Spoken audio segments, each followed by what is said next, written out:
مولوی تیسف الرحمان جو غیر مقلدوں کے مولوی ہے، وہ کہہ رہے کہ قرآن میں اللہ نے فرمایا اطاعت کرو اللہ کی، اطاعت کرو رسول کی، اور کسی کا نام آیا؟ کسی حضرت کا نام آیا؟ کسی امام کا نام آیا؟ ذاکر نائک صاحب کیا کہتے ہیں؟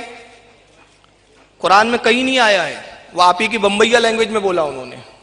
قرآن میں نہیں لکھا ہے، کہیں بھی حدیث میں نہ آتا ہے، یہ ائمہ کا ذکر بھی نہیں حدیث و قرآن میں۔ دو جوابات دوں گا۔ پہلا جواب، سیاستہ پر عمل کرو، یہ کون سی قرآن کی آیت میں آیا ہے؟ قرآن کے بعد بخاری کو سب سے افضل مانو، یہ کون سی قرآن کی آیت میں آیا ہے؟ ذاکر صاحب بتا سکتے ہیں یہ چیز؟ نہیں بتا سکتے۔ اب آئیے میں قرآن کی وہ آیت پڑھوں جس سے ظاہر ہوتا ہے کہ ان کی حالت یہ ہے کہ قرآن میں اللہ نے ایک مقام پر ارشاد فرمایا منافقین کی صفت بتاتے ہوئے کہ قرآن کی بعض آیتوں کو مانتے ہو اور بعض کا انکار کرتے ہو۔ یعنی ایک آیت مانے ایک کا انکار کرے، یہ فطرت کس کی ہے؟ منافقین کی۔ اب آئیے قرآن عظیم کا پارہ نمبر 5 سورہ نساء آیت 59، اللہ رب العزت ارشاد فرماتا ہے یا ایھا الذین آمنوا اطیعوا اللہ واطیعوا الرسول واولی الامر منکم۔ اللہ ارشاد فرماتا ہے اے ایمان والو، خطاب کس سے ہے؟ یا ایھا الذین آمنوا، اے ایمان والو کیا کرو؟ اطیعوا اللہ، اللہ کی اطاعت کرو، واطیعوا الرسول، رسول کی اطاعت کرو، واولی الامر منکم، اور اس کی اطاعت کرو جو تم میں صاحب علم ہے، جو حکم والے ہیں۔ آیا کہ نہیں امام کا نام؟ ہو سکتا ہے لیکن یہاں پر کچھ لوگ کہیں گے، اور یہ لوگ کہتے ہیں کہ اولی الامر سے مراد یہاں پہ بادشاہ اسلام ہے، امام نہیں۔ تو اس کا میں سب سے پہلا جواب میں یہ عرض کر دوں کہ اولی الامر سے مراد بادشاہ اسلام نہیں ہے۔ کچھ بعض علماء نے لکھا ہے کہ وہ بھی ہے، مگر جمہور کا اجماع جس بات پر ہے وہ یہ ہے کہ اولی الامر سے مراد ائمہ ہے، امام ہے۔ اور اس کی دلیل کیا ہے؟ اس کی دلیل یہ ہے کہ جس وقت یہ آیت کریمہ نازل ہو رہی تھی اس وقت کوئی بادشاہ اسلام موجود ہی نہیں تھا۔ تو اس کا مطلب پھر صحابہ کرام کس پہ عمل کر رہے تھے؟ اس آیت پہ تو بھی صحابہ عمل ہی نہیں کر سکے۔ اب یہ آئے ہیں توحید کے ٹھیکیدار کہ اب یہ عمل کر کے بتائیں گے اس آیت پر۔ ایک چیز۔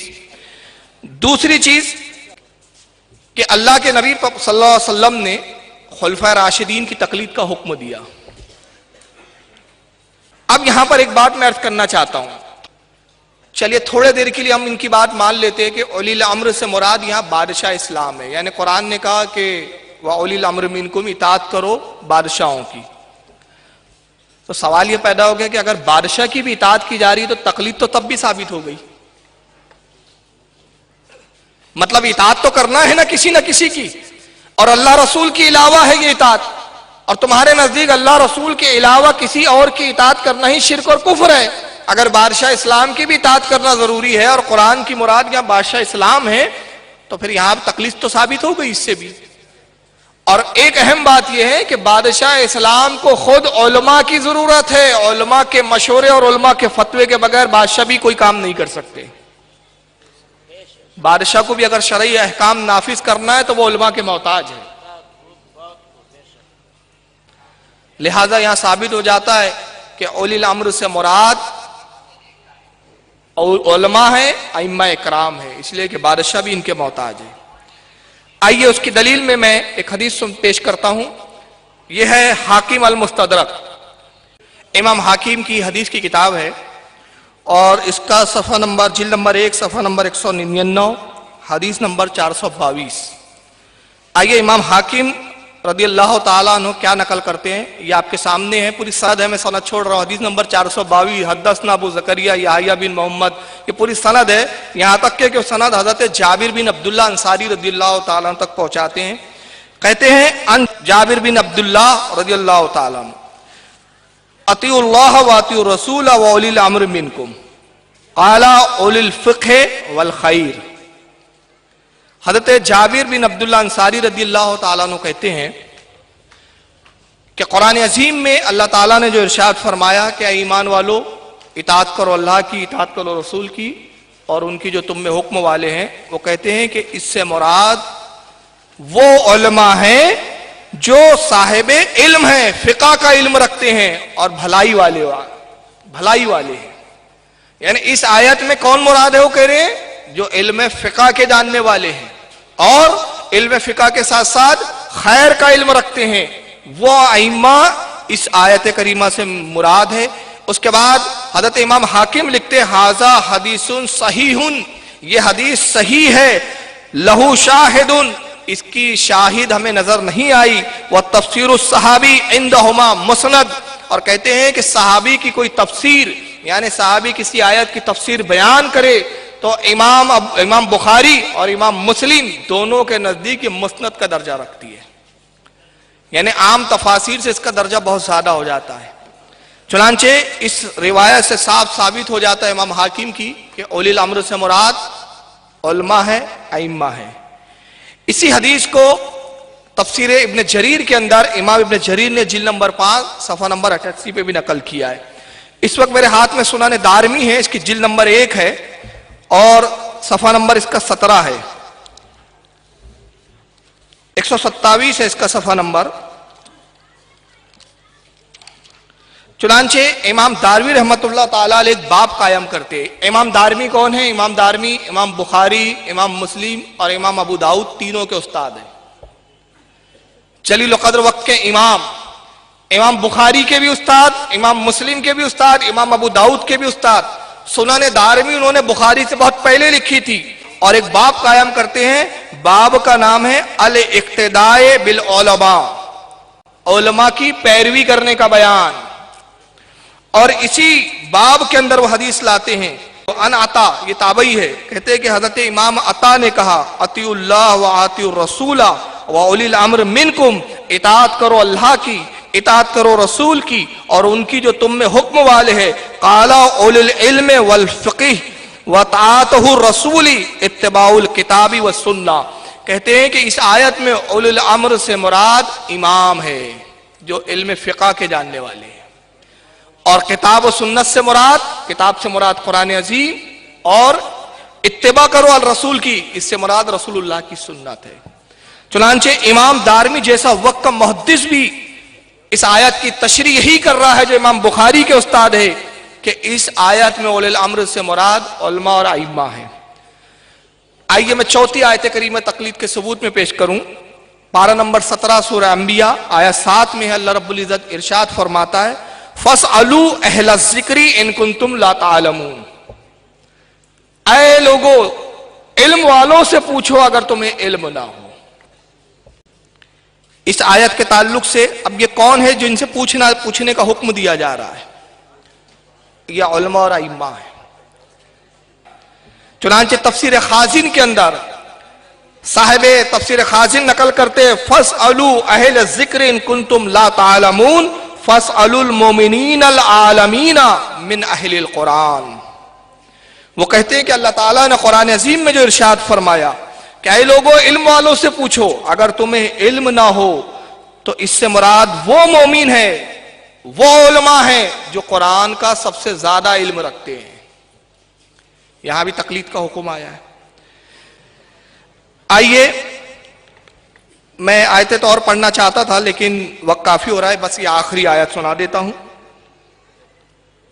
پارہ نمبر 15 ہے سورہ بنی اسرائیل، آیت 71 میں اللہ ارشاد فرماتا ہے یوم ندعو کل اناس بامامہم، اور حشر کے دن کو یاد کرو جب ہم تمہیں تمہارے امام کے ساتھ بلائیں گے۔ کس کے ساتھ بلائیں گے؟ امام کے ساتھ۔ اب جس کا کوئی امام ہی نہیں ہوگا تو ابلیس آ جائیں گا میں تیرا امام ہوں، تیرے کو دنیا میں ہی لے کے چلتا تھا اپنے پیچھے پیچھے، حقیقت میں تو میری پیروی کرتا تھا۔ مگر جس کا امام ہوگا اس کا عالم کیا ہوگا؟ تفسیر روح البیان، حضرت علامہ اسماعیل حقی رحمت اللہ تعالی علیہ تفسیر روح البیان میں اس آیت کی تفسیر میں فرماتے ہیں، کیا فرماتے؟ او مقدمو فی الدین فیقالو یا حنفیو یا شافیو، قیامت کے دن پکارا جائے گا اے حنفیو چلے آؤ، اے شافیو چلے آؤ۔ حنفی امام ابو حنیفہ کے ساتھ، شافعی امام شافعی کے ساتھ، حنبلی امام احمد ابن حنبل کے ساتھ، مالکی امام مالک کے ساتھ آئیں گے. اور یہ کس کے ساتھ آئیں گے؟ تو قرآن کہہ رہا ہے حشر کے دن کو یاد کرو. اب یہاں انہوں نے دھوکہ دینے کے لیے ہمارا امام رسول ہے. اچھا اتنا بڑا دعویٰ؟ ارے بھائی ہاں امام کی بات ہو رہی ہے، نبی کی بات نہیں ہو رہی ہے. اور اگر رسول امام ہے تو پھر امام ابن تیمیہ کیوں کہتے ہو؟ ابن تیمیہ کو کیا رسول کے برابر سمجھتے ہو؟ عبد الوہاب نجدی کو امام کیوں بولتے ہو؟ تو یہ شرک پھر رسالت ہوا کہ نہیں تمہاری ہی تعریف کے روح سے، جو تقویۃ الایمان میں تمہارے ابا حضور نے بیان کی ہے. تو یہاں امام سے مراد رسول اللہ نہیں ہے. رسول اللہ تو اماموں کے امام نہیں بلکہ مرسلین کے امام ہیں، انبیاء کے امام ہیں. یہ امام ہمارے امام ہیں، ہم جیسوں کے امام ہیں. تو یہاں دھوکہ دیتے ہمارے امام تو رسول اللہ ہے. اچھا رسول اللہ بھی امام، ابن تیمیہ بھی امام، عبد الوہاب نجدی بھی امام. تو کیا رسول کے برابری کا دعویٰ کرتے ہو؟ تو یہاں سے صاف ظاہر ہو جاتا ہے کہ ان کا پروپیگنڈا کچھ ہے، کہتے کچھ ہے، مانتے کچھ ہے. اب آئیے حدیث سے میں چند تقلید کے ثبوت آپ کے سامنے رکھ دوں، پھر انشاءاللہ اس کے بعد آگے گفتگو عام بات ہوں گی. یہ میرے ہاتھ میں اس وقت دارمی شریف ہے، اور دارمی کی جلد 1 حدیث نمبر 170، اور بعد میں اس کی اور تخارج پیش کروں گا. امام دارمی رحمت اللہ تعالی علیہ حدیث نمبر 170، اور کتاب کا نام ہے المقدمہ. یعنی دارمی کے مقدمے کے اندر حضرت معاذ رضی اللہ تعالیٰ عنہ سے روایت کرتے ہیں کہ حضرت معاذ رضی اللہ تعالیٰ عنہ نقل کرتے روایت کرتے ہیں. ان کے جملے یہ امام دارمی کے ان معاذین ان النبی صلی اللہ علیہ وسلم لما بعثہ الی الیمن. وہ کہتے ہیں کہ اللہ کے نبی صلی اللہ علیہ وسلم نے مجھے یمن کی طرف بھیجا، ملک یمن. اور کس لیے بھیجا؟ گورنر بنا کر بھیجا، قاضی بنا کر بھیجا. قال رأیت ان عرض لك قضاء کیف تقضی. حضرت معاذ رضی اللہ تعالیٰ عنہ کہتے ہیں کہ پھر اللہ کے نبی نے مجھ سے پوچھا، اے معاذ میں تجھے قاضی بنا کر بھیج رہا ہوں، تیرے پاس کوئی مسئلہ آ جائے، کوئی مقدمہ آ جائے تو فیصلہ کیسے کرے گا؟ صحابی سے رسول اللہ پوچھ رہے ہیں. تو کہتے ہیں قال اقضی بکتاب اللہ. حضرت معاذ کہتے ہیں کہ یا رسول اللہ میں اللہ کی کتاب سے فیصلہ کروں گا. قال فإن لم يكن في كتاب اللہ.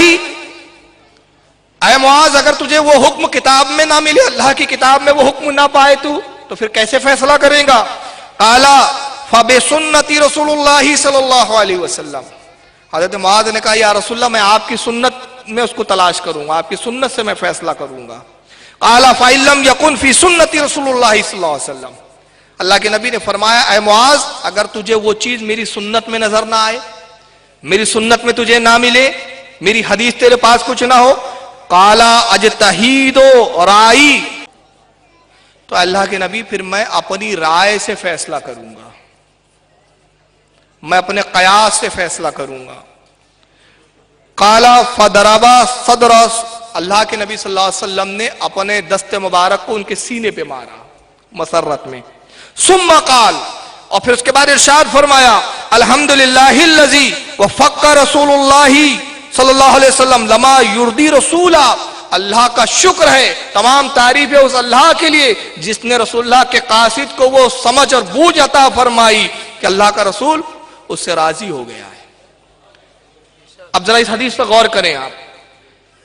حضرت معاذ سے رسول اللہ پوچھ رہے ہیں کہ تم فیصلہ کیسے کرو گے، گورنر بن کے جا رہے ہو یمن میں. تو انہوں نے کہا اللہ کی کتاب سے. نبی پاک نے فرمایا کتاب اللہ میں وہ مسئلہ نہ ملے تو انہوں نے عرض کیا یا رسول اللہ آپ کی سنت میں تلاش کروں گا. کہا سنت میں نہ ملے تو انہوں نے کہا یا رسول اللہ میں اپنے قیاس سے کروں گا. اب بتائیے جب حضرت معاذ رضی اللہ تعالیٰ عنہ قیاس سے کوئی فیصلہ دیں گے، فیصلہ کریں گے تو وہ پورے اہل یمن پر لاگو ہوں گا کہ نہیں ہوگا؟ اور اگر نہیں ہوگا تو پھر اس کا مقصد ہی کیا؟ بلکہ رسول اللہ نے تو یہ کہنا چاہیے تھا اے معاذ تم رائے سے فیصلہ نہ کرنا بلکہ قاصد بھیجنا.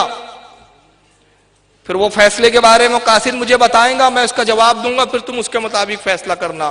بلکہ نہیں، یہاں رسول اللہ نے مجاز دے دیا کہ جب کوئی مقدمہ آ جائے تو اہل علم جو ہوتا ہے اس کو یہ اختیار دیا جاتا ہے کہ کتاب اللہ میں تلاش کرے، کتاب اللہ میں نہ ملے تو سنت نبی میں دیکھے، وہاں نہ ملے تو اپنے علم کی روشنی میں ایک حکم صادر کرے، اور جتنے غیر مجتہد ہیں اس مجتہد کے قول پر سب کے سب عمل کرے. یہ صاف سری حدیث ہے جس سے ثابت ہو جاتا ہے کہ حضرت معاذ رضی اللہ تعالیٰ عنہ فرما رہے ہیں کہ اللہ کی عرض کر رہے ہیں کہ یا رسول اللہ صلی اللہ علیہ وسلم میں قیاس سے فیصلہ کروں گا، اور جب قیاس سے فیصلہ کیا جائے گا تو وہ حکم سب پر نافذ ہوگا. اس حدیث کو صحیح مسلم نے بھی اس کو نقل کیا، حدیث نمبر 124 کے اندر. میں صرف حدیث نمبر بتا رہا ہوں، جلدیں چھوڑ رہا ہوں. امام طبرانی رحمت اللہ تعالی علیہ نے معجم کبیر کے اندر حدیث نمبر 362 کے اندر اس کو نقل کیا ہے. سنن ابی داؤد کے اندر امام ابو داؤد نے حدیث نمبر 3592 کے اندر نقل کیا، اور جامع ترمذی کے اندر امام ترمذی رحمت اللہ تعالی علیہ نے حدیث نمبر 1327 کے تحت نقل کیا ہے. اس میں چند کتابیں تو وہ ہے جو صحیح ستہ کی ہے. اب آئیے آگے بڑھتے ہیں ہم. امام ترمذی رحمت اللہ تعالی علیہ، یہ سنن جامع ترمذی اس وقت میرے ہاتھ میں ہے. 6 حدیث کی کتابیں جو قرآن کے بعد سب سے افضل مانی جاتی ہے. پہلے نمبر پر قرآن کے بعد افضل مانی جانے والی کتاب بخاری شریف، دوسرے نمبر پر مسلم شریف، تیسرے نمبر پر ابو داؤد، چوتھے پر ترمذی، پانچویں پر نسائی، چھٹے پر ابن ماجہ. یہ چوتھے نمبر کی کتاب ہے ترمذی، جامع ترمذی، اور اس کی حدیث نمبر 1597، جلد نمبر 2، اور کتاب المناقب.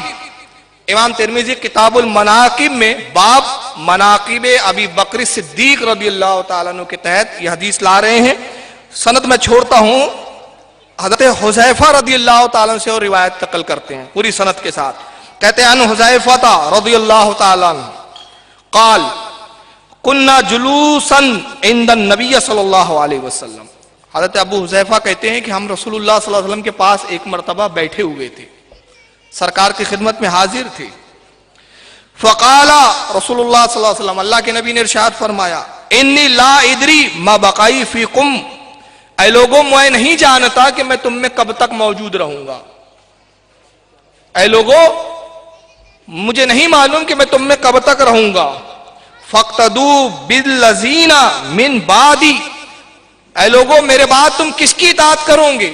حضرت حذیفہ کہتے ہیں کہ پھر رسول اللہ نے اشارہ کیا، من بعدی و اشارہ الی ابی بکر صدیق، کہا کہ میرے بعد تم جس کی پیروی کرو گے وہ کون ہے؟ وہ ابو بکر صدیق ہے. اس سے بھی تقلید کا وجوب ثابت ہوتا ہے کہ اگر قرآن و حدیث ہی کافی ہے تو نبی پاک صلی اللہ علیہ وسلم پھر یہ کیوں فرما رہے کہ میرے بعد تم ابو بکر صدیق کی پیروی کرنا، اور صحابہ یہ کیوں نہیں کہتے اے اللہ کے نبی ابو بکر صدیق کی پیروی کرنے کی کیا ضرورت ہے ہمیں تو آپ کی سنت کافی ہے اور کتاب کافی ہے. صحابہ کرام خاموش ہے. اس کا مطلب یہ کہ رسول اللہ نے خود حکم دیا کہ میرے بعد جو ہے تقلید تم پر ضروری ہو جائے گی. اس حدیث کو امام ابن ماجہ نے حدیث نمبر 97 باب القدر جلد نمبر 1 صفحہ 37 پر بھی نقل کیا. مسند احمد میں امام احمد ابن حنبل رحمت اللہ تعالی علیہ نے جلد نمبر 5 صفحہ نمبر 385 کے تحت نقل کیا. امام ابن حبان نے اپنی صحیح کے اندر حدیث نمبر 6902 کے تحت نقل کیا. امام ابن ابی شہبہ نے المصنف کے اندر جلد نمبر 7 صفحہ نمبر 433 حدیث نمبر 37049 کے تحت نقل کیا. امام طبرانی نے معجم الاوسط کے اندر جلد 4 صفحہ 140 حدیث نمبر 3816، اور امام ابو نعیم نے حلیۃ الاولیاء کے اندر جلد نمبر 9 صفحہ نمبر 109 کے تحت نقل کیا. آئیے مشکات شریف، مشکات کی جلد 1 صفحہ 70 پر اللہ کے رسول صلی اللہ علیہ وسلم فرماتے ہیں علیکم بسنتی و سنت الخلفاء الراشدین، اے لوگو تم پر میری اتباع میری پیروی لازم ہے اور میرے بعد میرے خلفاء راشدین کی. اللہ کے نبی فرما رہے تم پر میری پیروی لازم ہے. اب سوال یہ پیدا ہوتا ہے کہ نبی پاک کی جب پیروی لازم ہے سرکار نے فرمایا تو نبی کے بعد کسی اور کی پیروی کی ضرورت کیا ہے؟ اللہ کے نبی جانتے تھے، نگاہ نبوت دیکھ رہی تھی کہ میرے بعد ایسے مسائل آئیں گے جس کا ثبوت، جس کا ذکر قرآن اور حدیث میں نہیں ملے گا. خلفائے راشدین جب اپنے قیاس اور اپنے علم کی روشنی میں کوئی فیصلہ کریں گے تو مسلمانوں کو حکم دیا جا رہا ہے کہ میرے بعد ان کی بھی پیروی کرنا، اور ان کی پیروی کرنا گویا میری ہی پیروی کرنے کے برابر ہے. یہ تقلید کی صریح ثبوت ہے. اسی حدیث کو جو ابھی میں نے مشکات کے حوالے سے نقل کیا، مسند احمد میں امام احمد ابن حنبل نے جلد نمبر 4 صفحہ نمبر 127 کے تحت نقل کیا. امام ابو داؤد نے سنن ابو داؤد کے اندر حدیث نمبر 4607 کے تحت، امام ترمذی رحمت اللہ تعالی علیہ نے حدیث نمبر 2678 کے تحت، اور سنن دارمی میں امام دارمی رحمت اللہ تعالی علیہ جلد نمبر 1 حدیث نمبر 96 میں، امام حاکم المستدرک کے اندر جلد نمبر 1 صفحہ نمبر 164 حدیث نمبر 129 کے تحت نقل کرتے ہیں. آئیے میں مشکات کی ایک حدیث تلاوت کروں جو بڑی پیاری حدیث ہے. یہ مشکات شریف کی حدیث نمبر 5762، کتاب الفتن. حدیث کے راوی بعد صدیق سب سے افضل، نبی کے بعد سب سے افضل ابو بکر، اور ان کے بعد حضرت عمر فاروق رضی اللہ تعالیٰ. گویا خلفائے راشدین میں ہے، ان سے مروی ہے روایت. چنانچہ صاحب مشکات کہتے وان عمر ابن خطاب رضی اللہ تعالیٰ عنہ، عمر ابن خطاب رضی اللہ تعالیٰ عنہ سے حدیث مروی ہے. قال، حضرت عمر ابن خطاب کہتے سمیت رسول اللہ صلی اللہ علیہ وسلم یقول سألت ربی عن اختلاف اصحابی من بعدی. اللہ کے نبی فرماتے ہیں کہ میں نے اپنے رب سے اپنے صحابہ کے اختلاف کے بارے میں سوال کیا. اے پروردگار میرے بعد میرے صحابہ میں اختلاف ہوں گا تو اس کا کیا حکم ہے؟ اے پروردگار اس کے بارے میں کیا تیرا فیصلہ ہے؟ اللہ کے نبی فرماتے ہیں اللہ تعالیٰ نے مجھ پر وحی نازل کی، یا محمد ان صحابک عندی بمنزلۃ النجوم فی السماء. اے محمد صلی اللہ علیہ وسلم تمہارے صحابہ میرے نزدیک آسمان کے ستاروں کی مانند ہے، چمکتے ہوئے ستاروں کی طرح ہے میرے نزدیک. بعضہما اقوی من بعض، ان میں سے بعض سے زیادہ افضل ہے، قوی ہے، علم کے زیادہ جاننے والے ہیں، زیادہ فضیلت رکھتے ہیں، زیادہ جانکاری رکھتے ہیں. وَلِكُلِّ نُورٍ فَمَنْ أَخَذَ بِشَيْءٍ مِّمَّا هُوَ عَلَيْهِ مِنْ اخْتِلَافٍ فَهُوَ عِنْدِي عَلَى هُدًى.